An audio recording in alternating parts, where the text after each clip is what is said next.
Bonjour à toutes, bonjour à tous, bienvenue dans le français c'est facile avec Adrien pour les débutants. Et aujourd'hui, je vais vous parler de la famille mais un peu plus éloignée. Avant-hier, je vous ai parlé de la famille proche, les parents, les frères, les sœurs et peut-être vos enfants. Ça, c'est votre famille proche. Après, vous avez la famille un peu plus éloignée. Les grands-parents.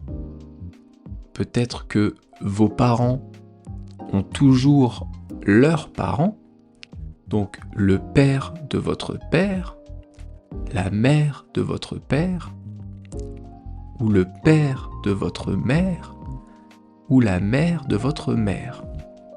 Ça, ce sont vos grands-parents. Moi, personnellement, je n'ai plus mes grands-parents. Ils sont morts, ils sont décédés il y a maintenant plusieurs années, donc je n'ai plus de grands-parents. Mais j'ai toujours, heureusement, mes parents. Mon père et ma mère sont toujours vivants. Donc dans la famille un peu plus éloignée, on va retrouver les grands-parents. On va retrouver aussi l'oncle ou les oncles et la tante ou les tantes. Alors, un oncle, c'est quoi ? Un oncle, ça va être le frère d'un de vos parents. Si votre père a un frère, c'est votre oncle. Si votre mère a un frère, c'est aussi votre oncle. Et si votre père a une sœur, c'est votre tante. Si votre mère a une sœur, c'est aussi votre tante. J'espère que c'est pas trop compliqué. J'espère que vous comprenez un petit peu. Dès qu'on commence à parler de la famille éloignée, ça devient compliqué. Donc on a vu les grands-parents, ce sont les parents de vos parents.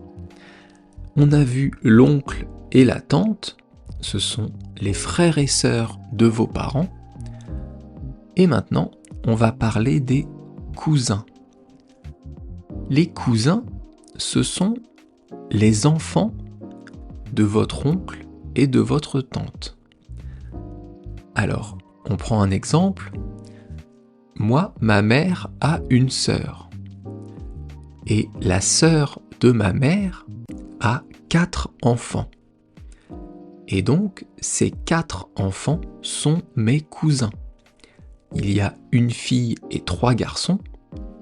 Ce sont mes cousins. Donc, les enfants de la sœur de ma mère. Les enfants de ma tante. Allez, on va s'arrêter là parce que c'est quand même compliqué.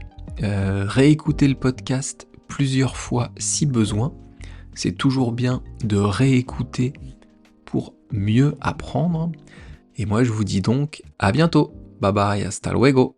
Matane!